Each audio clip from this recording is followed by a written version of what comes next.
الحمد لله رب العالمين والصلاة والسلام على رسوله الكريم أبي القاسم محمد اللهم صل على محمد وآل محمد. برادران عزیز، آج کی شب جس کو لیلۃ الرغائب کہا جاتا ہے،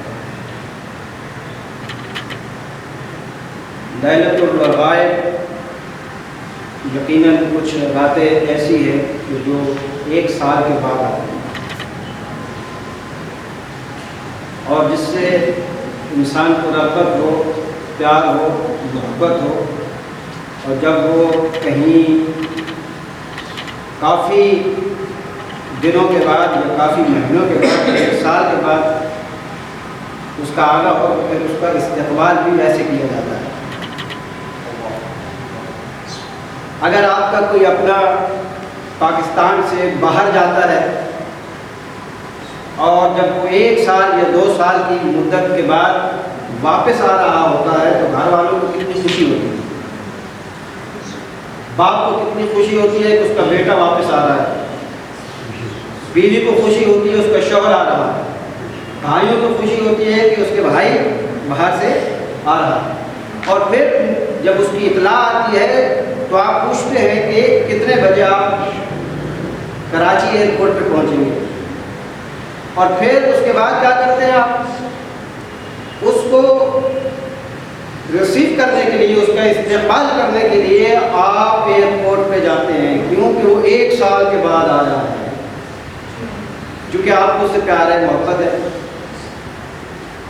اور اسلام کے اندر بھی کچھ راتیں ایسی ہیں کہ جو ایک سال کے بعد آتی ہیں. تو اگر واقعی کوئی علی ابن ابی طالب کا ماننے والا ہے تو ان راتوں کا استقبال بھی اسی طرح سے کرتا ہے کہ جس طرح ایک اپنے عزیز کی آمد کا بیرون ملک سے انتظار کرتا ہے، اسی طرح انہی راتوں کا انتظار ہونا چاہیے. اور اتنی ہی محبت اور اس سے بڑھ کر بلکہ محبت ہونی چاہیے اپنے عزیزوں سے، رشتہ داروں سے، اقربا سے، بھائیوں سے زیادہ محبت ہونی چاہیے دین اسلام کی طرف. ایک سال کے بعد کچھ راتیں آتی ہیں، ان میں دائرے کی شب قدر کے رمضان المبارک میں تاج راتوں کا تذکرہ ہے، وہ بھی ایک سال کے بعد. نیمہ شعبان کی رات 15 کی شب، وہ بھی ایک سال کے بعد آتی ہے. اور انہی راتوں میں سے ایک رات جس کا نام لیلۃ الرغائب ہے، توجہ ہے حضرات کی، لیلۃ الرغائب ہے. اور لیلۃ الرغائب آج کی شب ہے جس میں ہم بیٹھے، جس میں آپ اس شب میں ابھی آپ مسجد میں تشریف فرما ہیں. یہی شب لیلۃ الرغائب ہے. لیلۃ الرغائب کسے کہتے ہیں؟ وہ شب کہ جو ماہ رجب شروع ہونے سے جو پہلی شب جمعہ آتی ہے اس کو لیلۃ الرغائب کہتے ہیں. اس کو کہا جاتا ہے لیلۃ الرغائب. اور اس کو لیلۃ الرغائب اس لیے کہتے ہیں کہ اس رات کا مطلب ہے رغبت والی رات، شوق والی رات.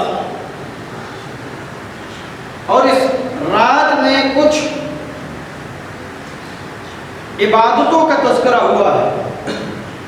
اگر کسی کے پاس پوری رات کا وقت نہیں ہے تو کم از کم اتنا وقت تو نکالے کہ کچھ حصہ اس رات میں عبادت الہی میں گزارے. اور چند وہ اعمال، ظاہر ہے کہ ایک سال کے بعد یہ رات پتہ نہیں نصیب آئندہ کسی کو ہوتی ہے یا نہیں ہوتی، مجھے پتہ نہیں ہوتی ہے نہیں ہوتی، آپ میں سے کسی کو ہوتی ہے یا نہیں ہوتی. تو آج جو رات ہمیں یہ نصیب ہے، ہم چاہتے ہیں کہ اس رات میں کچھ عبادت کر لیں اور عبادت الہی میں مصروف ہو جائیں.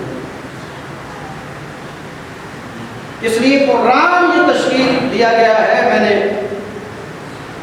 یہ فیصلہ کیا ہے کہ نماز مغرب پڑھی جا چکی ہے، نوافل پڑھے جا چکے ہیں، تو اس کا جو وقت ہے وہ نماز مغرب اور عشاء کے درمیان کا وقت ہے، اس لیے عشاء کی نماز ہم بعد میں پڑھ لیں گے۔ ہاں البتہ جس کے پاس وقت نہیں ہے، مجبوری ہے اور مجبوری جینون ہے، حقیقی مجبوری ہے، تو وہ بے شک اپنی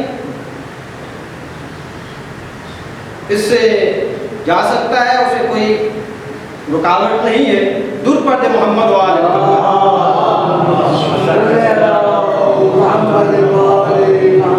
اور اس رات کی فضیلت کو بیان کرنا مراد ہے کہ جب فضیلت بیان ہو جائے گی تو فضیلت بیان کرنے کا مقصد و مطلب یہ ہوتا ہے تاکہ لوگوں میں عبادت کا شوق اور رغبت بڑھے، اور رغبت، اور چونکہ آج رات ہی ہے کہ رغبت والی رات ہے، توجہ والی رات ہے، شوق والی رات ہے، جو اس کو کہا گیا، اس کی ڈیفینیشن یہی ہے۔ واضح ہے کہ لیلۃ الرغائب کے لیے رسول اکرم صلی اللہ علیہ وآلہ وسلم سے بے شمار فضیلت کے ساتھ ایک عمل وارد ہوا ہے۔ اس رات میں بہت سی مسند روایات کے تحت پیغمبر اکرم سے اس رات میں ایک عمل وارد ہوا، جس کو ابن طاؤس نے اقبال میں نقل کیا ہے۔ کیونکہ ہمارا جو کام ہے وہ یا قرآن کے مطابق ہے، محمد مصطفیٰ کے فرمان کے مطابق ہے، یا ائمہ کے فرمان کے مطابق ہے۔ اس کے علاوہ ہم کسی عمل کو جانتے ہی نہیں، پہچانتے ہی نہیں۔ کوئی کچھ کیسے کہتا رہے، لیکن عمل ہم نے وہی کرنا ہے کہ جو قرآن میں مجید اور محمد مصطفیٰ کی حدیث اور ائمہ کے فرمانوں سے ثابت ہو۔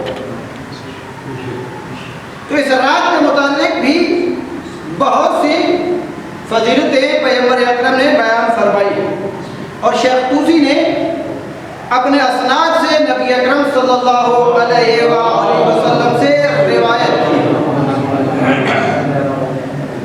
کہ آپ نے فرمایا، اب بیان کرنے والے شیخ طوسی ہیں، عام انسان نہیں ہے، بہت بڑی ہستی کا نام ہے شیخ طوسی۔ میری قوم کا ستون تھا شیخ طوسی، ملت تشیع کا محافظ تھا شیخ طوسی۔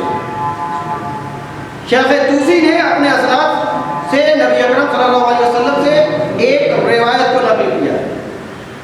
پیغمبر نے فرمایا ہے، لا تغفلوا عن اول لیلۃ الجمعہ، یعنی ماہ رجب کی پہلی شب جمعہ کو تم غافل نہ ہونا۔ رسول کا فرمان ہے کہ رجب کی جو پہلی شب ہے، اس شب کو تم کبھی فراموش نہ کرنا اور اس سے غافل نہ رہنا۔ اس کا مطلب ہے کہ اگر اس سے غافل ہو گئے تو پھر بہت ساری دعاؤں کو تم نے کھو دیا، اور اس رات کی فضیلتوں سے اور برکتوں سے، رحمتوں سے تم محروم ہو گئے۔ اور اچھا انسان وہی ہے کہ جو بہترین باتوں سے اپنے آپ کو محروم نہیں رکھتا۔ درود پڑھتے محمد وآلہ محمد۔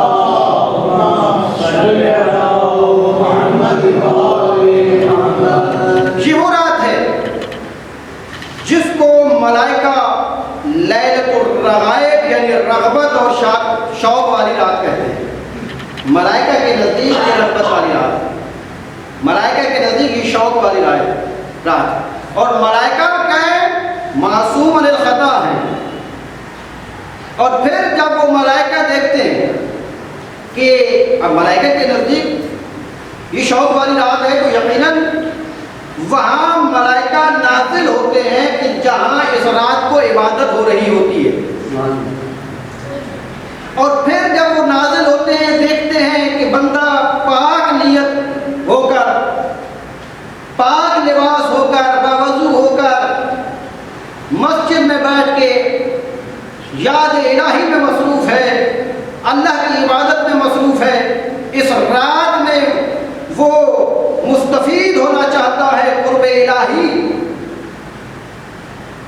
تو پھر کیا ہوتا ہے کہ وہ فرشتے کیا کرتے ہیں؟ اللہ سے اس بندے کے لیے دعائے مغفرت کرتے ہیں، یا اللہ ان کے گناہوں کو معاف فرما۔ اور اگر کچھ دنیا کا فائدہ اس میں نہ بھی ہوا، تو اگر کسی کے سارے گناہ معاف ہو جاتے ہیں تو وہ اس دنیا میں بھی کامیاب ہے اور اس دنیا میں بھی کامیاب ہے۔ تو عزیزان گرامی قدر 5 منٹ کی زحمت اور دینا چاہتا ہوں، آپ بلند صلوات بھیجیں محمد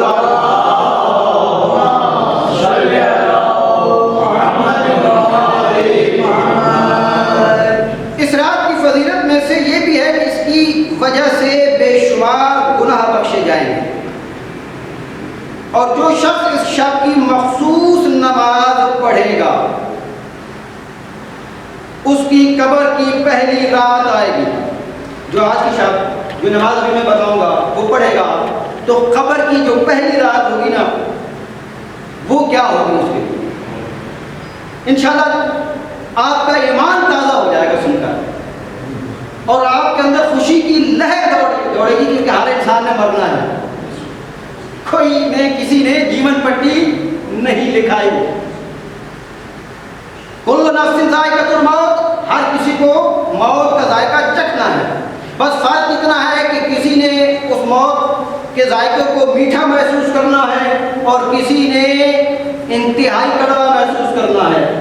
اور جو محمد و آل محمد کی محبت پر ہوتا ہے اور جو ولایت علی پر ہوتا ہے اور علی کے راستے پر چلتا ہے اور ان کے بتائے ہوئے راستوں کا حامل ہے، تو پھر جب موت آئے گی نا تو موت کا فرشتہ خود پوچھے گا، اے مومن اجازت دے میں تیری روح قبض کروں یا نہ کروں؟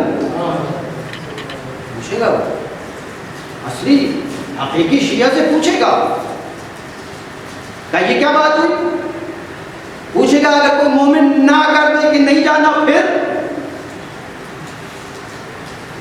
نہیں دوستو نہیں، وہ مومن نہ کر ہی نہیں سکتا، کیوں کہ وہ فرشتہ اسے وہ جہان اور اس کا وہ مقام پہلے دکھائے گا کہ تجھے کہاں لے جانا چاہتا ہوں۔ اور جب وہ مومن اس جنت کی نہروں کو دیکھے گا، ان کے باغات کو دیکھے گا، اپنے محلات کو دیکھے گا، اپنے جناب غلمات کو دیکھے گا، ان حوروں کو دیکھے گا، تو پھر مومن اس فرشتے سے کبھی نہ کر ہی نہیں سکتا، فقط اتنا کہہ سکتا ہے، کیا دیکھتا ہے؟ جلدی روح قبض کرتا کہ میں علی سے ملاقات کے لیے جاؤں۔ درود پڑھ دینا محمد والا۔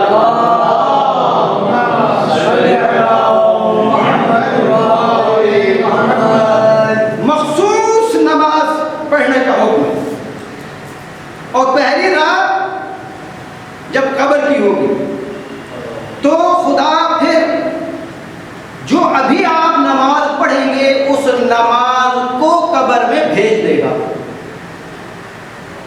اس نماز کو جس نے یہ پڑھی ہوگی اس کی قبر میں تو آئے گی نماز، لیکن جس نے نہیں پڑھی ہوگی نہیں آئے گی، بالکل بھی نہیں آئے گی بھائی، پڑھی جو نہیں۔ اور وہ نماز کوئی اتنی حسین و جمیل شکل میں ہوگی،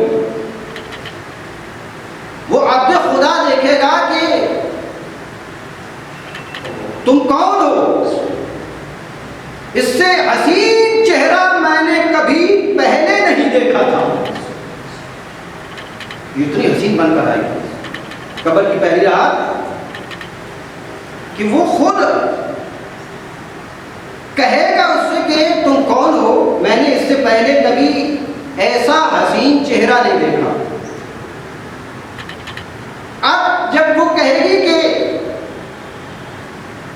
جب یہ اس سے کہے گا کہ تم اتنی حسین و جمیل ہو، تم ہو کون، اس سے پہلے حسین و جمیل چہرہ میں نے نہیں دیکھا، تو اب وہ بولے گی، وہ کہے گی کہ میں وہی تیری نماز ہوں کہ جس کو تو نے لیلۃ الرغائب کی رات مجھے پڑھا تھا، آج میں تیری مشکلوں کو آسان کرنے کے لیے آ گئی ہوں۔ محمد والے محمد کا آواز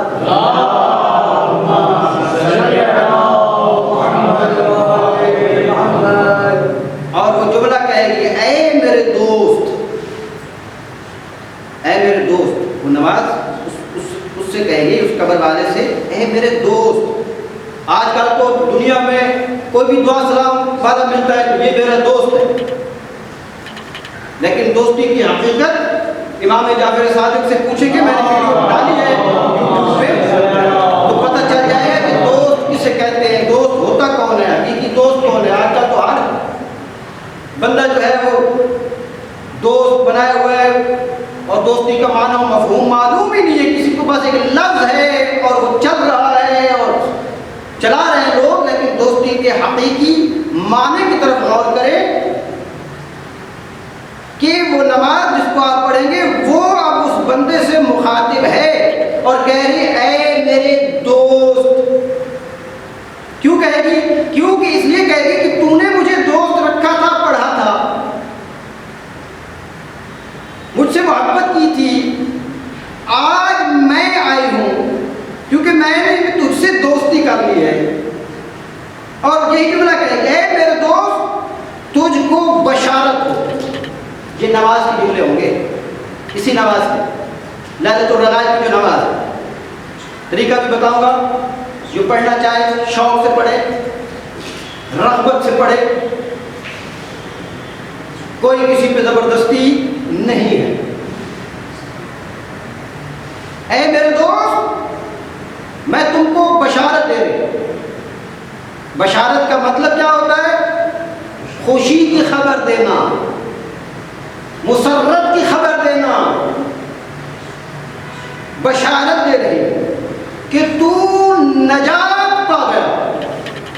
قبر کی پہلی رات ہی اگر کسی کو یہ خبر مل رہی ہو کہ تو نجات پا گیا تو خود سوچیں کہ کیا اس پر عذاب قبر ہو سکتا ہے؟ یقیناً نہیں ہوتا۔ نجات پا گیا اور ہر سختی اور ہر مصیبت سے۔ نماز یہی والی نماز کہے گی جو لیلۃ الرغائب میں پڑھیں گے 12 رکعت 2 کر کے، طریقہ بتاؤں گا، تو یہی نماز کہے گی کہ ہر مصیبت سے اور ہر سختی سے تو نجات پا گیا۔ اور اس کے بعد ان کے اندر گفتگو ہوگی، اور اس گفتگو کے ذریعے وہ نماز نجات کا ذریعہ بن جائے گی۔ درود پڑھ لے محمد و آل محمد۔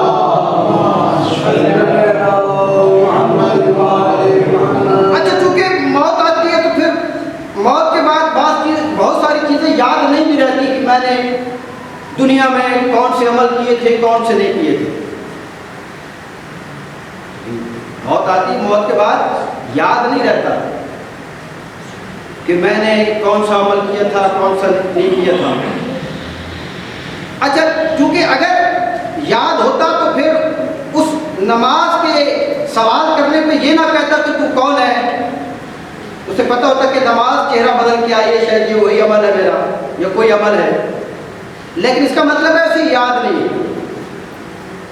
اور پھر وہ نماز یاد کرواتی ہے کہ میں وہی نماز ہوں، میں تمہاری وہی نماز ہوں کہ جس کو تو نے فلاں سال فلاں رات میں پڑھا تھا۔ وقت بھی یاد کرائے گی، رات بھی یاد کرائے گی، اور تمہاری نیت بھی یاد کرائے گی، ہر چیز کو وہ بتائے گی۔ فلاں مہینے میں فلاں سال میں تم نے مجھے پڑھا تھا، اور اب میں تمہارے پاس آئی ہوں، میں تمہارے پاس آئی ہوں تاکہ تمہارا حق ادا کروں۔ یہ حق ادا کر رہی ہے نماز۔ آپ جو عمل بھی کرتے ہیں وہ عمل آپ کا حق ادا کرے گا،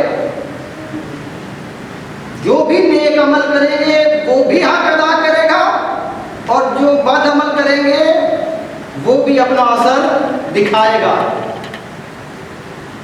دونوں چیزیں سامنے ہوں۔ میں تمہارا، نماز کہتی ہے کہ میں تمہارا حق ادا کرنے آئی تاکہ تمہارا حق ادا کروں اور تمہاری منہ سے تنہائی بنوں اور تمہاری وحشت کو دور کر دوں۔ کیونکہ وہ اس وقت تنہا ہوگا، کوئی ساتھ نہیں دینے والا، اور جن بھائیوں کے لیے تو محنت کرتا رہا، آج قبر میں وہ بھائی نہیں ہے تیرے ساتھ.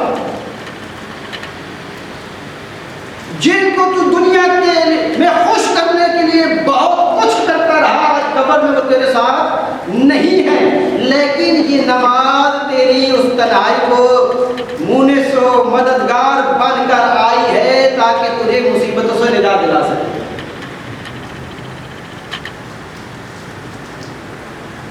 اور تجھے سختیوں سے نجات دلا سکے.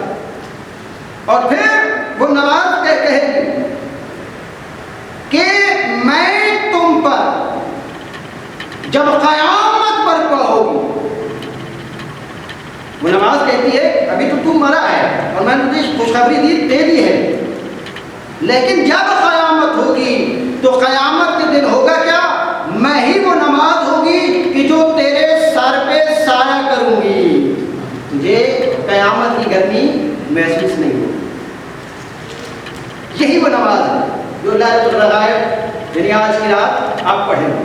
لیلۃ الرغائب کے بہت سارے اعمال ہیں، لیکن یہ نماز بڑی ضروری ہے. اگرچہ یہ واجب نہیں ہے، اختیاری ہے. اور یہی وجہ ہے کہ خدا نے کچھ واجبات رکھے ہیں اور کچھ مستحبات رکھے ہیں. واجبات میں پابندی لگا دی ہے کہ یہ کرنے ہی کرنے. مستحبات میں آزادی دی ہے کہ میں دیکھتا ہوں، آزادی دے کر بھی دیکھتا ہوں اور جبر کر بھی دیکھتا ہوں. جبر میں یہ کتنا کرتا ہے اور اختیار میں یہ کتنا کرتا ہے. لہذا لیلۃ الرغائب کے بہت سے اعمال ہیں، دعائیں ہیں، اور ان اعمال میں سے یہ ایک نماز ہے. اس کے اعمال کی کیفیت یہ ہے کہ ماہ رجب کی پہلی جمعرات کو روزہ رکھیں. آج جو جمعرات گزری ہے اس کو روزہ رکھیں. لیکن اگر کسی وجہ سے کوئی روزہ نہیں رکھ سکا تو اس کا مطلب ہرگز یہ نہیں کہ وہ یہ نماز نہ پڑھے. یہ واضح ہے، نہیں رکھا مستحب تھا ٹھیک ہے، لیکن اگر روزہ نہیں رکھا تو کم از کم جو تیرے حصے میں اب آ رہی ہے نماز، اس نماز کو تو ادا کر، اس کو تو دیکھ. روزہ رکھے اور شب جمعہ کیا کرے؟ نماز مغرب اور عشاء کے درمیان، جو ابھی کا وقت ہے، جو اسی وقت انشاءاللہ ابھی ہم پڑھیں. نماز مغرب اور نماز عشاء کے درمیان 12 رکعت نماز ادا کرے. 12 رکعت نماز ادا کرے اور ہر 2 رکعت پر سلام بھیجے. میں بہت آہستہ آہستہ بتا رہا ہوں تاکہ سمجھ میں آ جائے، جلدی نہیں کرتا. اور نماز میں بھی کوئی اتنا زیادہ وقت نہیں لگنا، کیونکہ دنیا کے کاموں کے لیے اگر ہم وقت نکال سکتے ہیں تو یہ تھوڑا سا وقت آدھا گھنٹہ یہاں نکالنا کوئی مشکل کام نہیں ہے. کیونکہ دنیا نے تو فنا ہو جانا ہے، انسانوں نے مر جانا ہے. ابدی زندگی وہی ہے بھائی، اس کے لیے کچھ کر لے تاکہ وہاں یہ اعمال کام آ سکے. 12 رکعت نماز ادا کرے اور 2 رکعت پر سلام پڑھے. 2 کر کے پڑھنی ہے اور 2 رکعت مکمل ہونے پہ سلام پھیرے گا. اس طرح ان کی تعداد کیا ہو جائے گی؟ 12 رکعت پڑھنی ہے. اور سورہ الحمد کے بعد 3 مرتبہ سورہ انا انزلنا، جسے سورہ قدر بھی کہتے ہیں، 3 مرتبہ سورہ قدر پڑھنی. الحمد کے بعد 3 مرتبہ سورہ قدر پڑھنی ہے اور 12 مرتبہ سورہ اخلاص پڑھنی ہے، یعنی قل هو اللہ احد. یہ 12 مرتبہ ہر رکعت میں پڑھنی ہے، 2 کر کے نماز پڑھنی ہے. اچھا، جب نماز ختم ہو جائے پھر کیا کیا جائے؟ جب 12 رکعتیں آپ پڑھ چکے، 12 فارغ ہونے کے بعد 70 مرتبہ درود بھیجنا ہے. 70 مرتبہ درود بھیجنا ہے کہ جو درود وارد ہوا ہے. لیکن اگر کسی کو یہ درود یاد نہیں ہے تو وہ والا بھی درود پڑھ سکتا ہے کہ جو درود اس وقت رائج ہے اور سب پڑھتے ہیں. اس میں بھی کوئی مسئلہ نہیں ہے. جو وارد ہوا ہے وہ ہے اللہم صلی علی محمد النبی الامی وعلی آلہ. یہ درود وارد ہوا ہے. لیکن اگر یاد نہیں ہے تو کوئی بات نہیں, دوسرا درود بھی 70 مرتبہ پڑھا جا سکتا ہے. اور اس کا مطلب ہے خدایا رحمت نازل فرما نبی امی حضرت پر اور ان کی آل پر, ان کی آل پر رحمت نازل فرما. یہ درود پڑھنا. پھر اس کے بعد اپنے سر کو سجدے میں رکھ دینا ہے. 70 مرتبہ درود بھیج کر سر سجدے میں رکھ دینا ہے. اور سجدے میں سر رکھنے کے بعد تسبیح کون سی پڑھنی ہے؟ بہت ہی پیاری تسبیح ہے, بہت ہی اچھی تسبیح ہے. اور اتنی پیاری تسبیح ہے کہ کوئی فرشتہ آیا تھا روپ بدل کر حضرت خلیل کے سامنے, تو اس وقت حضرت خلیل نے کہا تھا کتنی پیاری تسبیح کر رہا ہے, میں یہ اپنا مال تجھے آدھا دیتا ہوں. پھر جب اس نے تسبیح دہرائی آدھا مال دے کہا یہ دوسرا جو مال اور رہ گیا ہے یہ بھی دیتا ہوں. اور پھر یہ کہا کہ تجھے نوکر کی ضرورت ہے, میرے اللہ کی کتنی پیاری تسبیح کر رہا ہے, میں نوکر بن کر تیرے ساتھ چلنے کے لیے تیار ہوں. یہ وہ تسبیح ہے جو اس وقت آپ پڑھیں گے سجدے کے عالم میں 70 مرتبہ یہ پڑھنا ہے. سبوح قدوس رب الملائکۃ والروح, یہ 70 مرتبہ. اور پھر سجدے سے سر اٹھانا, پھر سجدے میں چلے جانا ہے, اور پھر سجدے کے اندر جا کر پھر پڑھنا ہے رب اغفر وارحم وتجاوز عما تعلم انك انت العلی الاعظم.